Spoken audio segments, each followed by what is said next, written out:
obviously good to get a win and be at home and get one under our belt. Statistically, the game went about how you wanted to go. I mean, good offensive numbers, good defensive numbers, but there's still a lot of things that can be cleaned up. The positive things were, once again, 5 running backs touched the football. I don't know how many different receivers caught the ball, but it was, there were several. That was good. Both quarterbacks got to play. Did some good things. We played up to 10 offensive linemen. Everybody in the football team got to play. So those are some good positive things defensively. We had one bad. We busted some coverage and gave up a touchdown. But besides that, we were where we were supposed to be. So those are good things. There's things got to get cleaned up. Obviously we put the ball on the ground. Twice from quarterback position, a fumble, a bad snap, and then pocket protection broke down, and they did a nice job, and our quarterback put it on the ground. So, 3 turnovers, so obviously wasn't pleased with that. So, anyway, it was good to be able to play on a Thursday night and have 10 days to get prepared for an upcoming opponent, and obviously first conference game, and we get it off with a bang with the quality East Kentucky team who's 3-0 with an FBS win. So what you got? You just discussed a little bit, sort of, since you did have that extra time, sort of how you started that preparation given the extra time you did have. Yeah, coach-wise, you're always able to, that gives you, by Friday morning, you're able to put that game to bed. From a coaching perspective, the kids came back in Friday afternoon. You have to show it to them, get that much farther ahead. Now they were able to get Saturday and Sunday off in order to, take advantage of some rest that was well deserved and that was needed. Then from a coaching staff, you're able to work Saturday and Sunday. So you're at least one whole day, maybe 1.5 days ahead when you play on Thursday. And so where you are on Monday is usually your prep day. You're going through different ideas, different ways to. What's that opponent doing to us? What can we do to them? You're kind of past that stage on Monday when we play on Thursday now. What do you think about that O-line? I know it's been a concern, at least in the middle of the offensive line a little bit. Wasn't very good. Wasn't very good. We're going to play musical chairs again this week. I think our 2 tackles are playing well, Charles Sweeten and Sam Curtis. We're going to take a look at Axline at one of the guard position, moving over from center to guard. Tops is playing, doing some good things at the center position. And then we'll play musical chairs at the guards again. But it's just the consistency. There's some good things. I mean, you look at 2 or 3 plays in a row, you'll say, boy, coach, that's playing well. But we can't, we can't take a bad step, let a guy cross our face, and tackle us for loss, things like that. So going through some growing pains there, but better get figured out real fast. You're playing, we all know how good defensively East Kentucky is. Yeah, say just given how little they've allowed rushing wise, and then you go in the sacks and all that stuff, it's even less, statistically. Yeah. I mean, how do you account for that? Yeah, well, you try to avoid, you try to avoid those. No, that's a concern. They do a great job.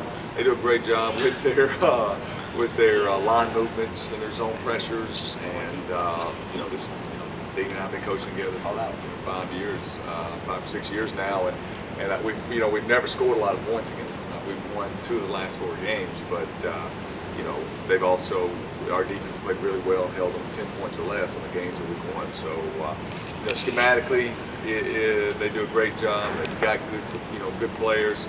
They beat an FBS team, Miami, Ohio. They're 3-0. Probably feeling very good about themselves as well they should.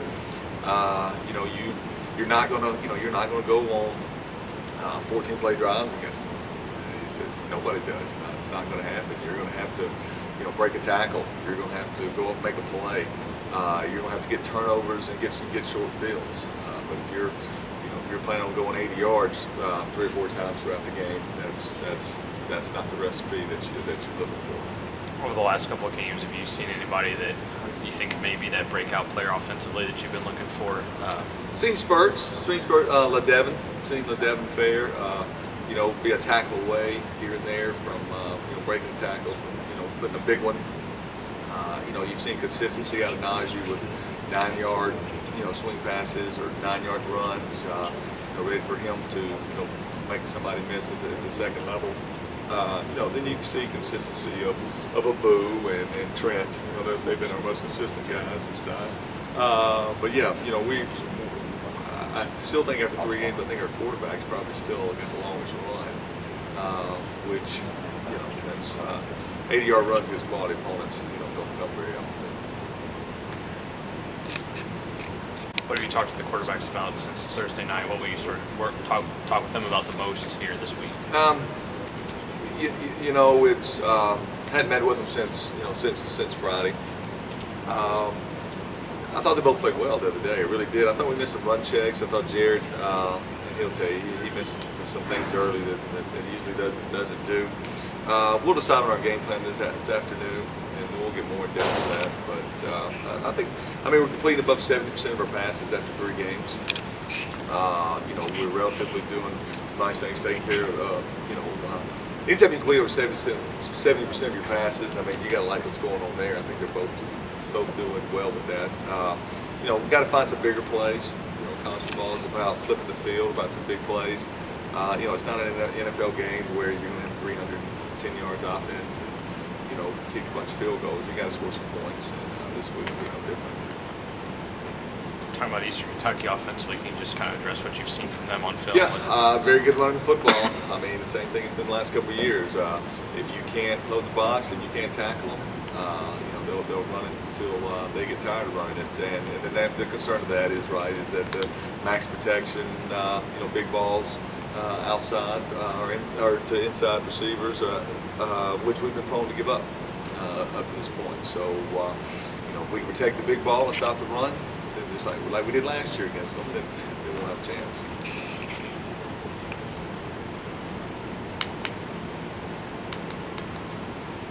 Coach, you're playing on ESPN3 for the OVC Game of the Week. Talk about how big it is for the program to get that exposure. I forgot about that. I appreciate you reminding me about that. No, that's great. That's through the the OVC and something I'll share with the players again today. And that's good. We want that exposure. The players deserve that exposure.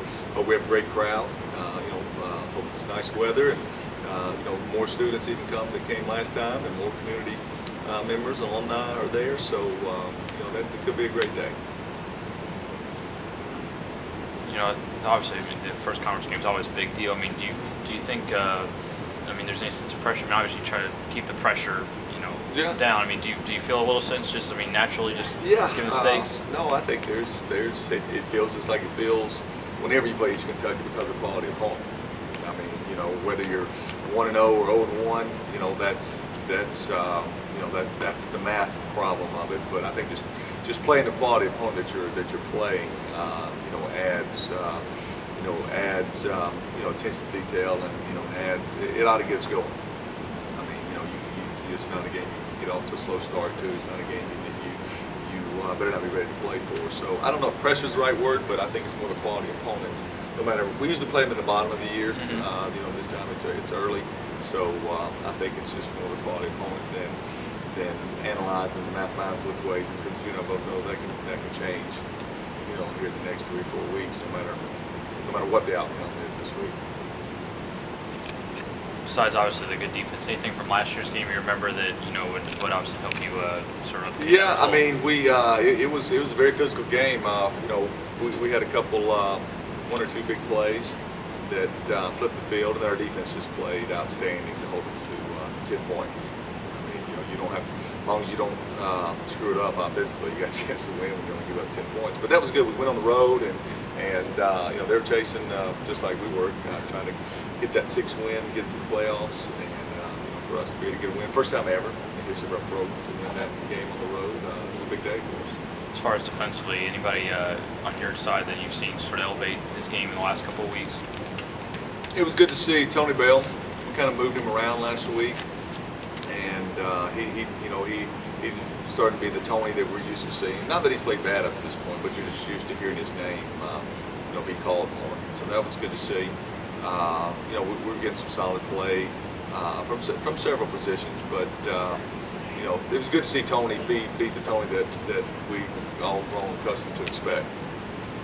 For you, just like when you say that, what do you? Well, the bigger plays.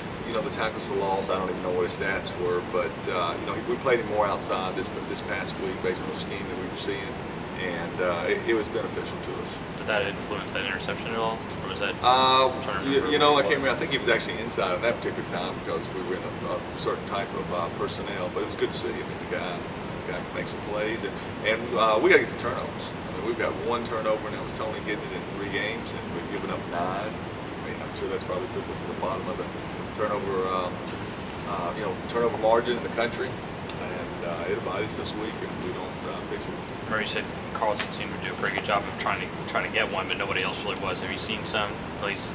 No.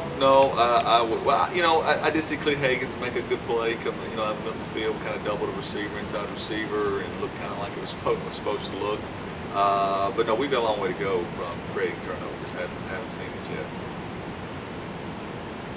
Now, a lot of time you're in man coverage, or you're in to a certain extent when you're in zone coverages, and they all turn into man at a certain depth, and so it's not like your eyes are able to be on the quarterback and you can see tip balls and things like that. Mm-hmm. Some of it is the scheme. That's why it goes back to being able to get pressure and be able to, when we send 5, when we send 6, we've got to start getting there.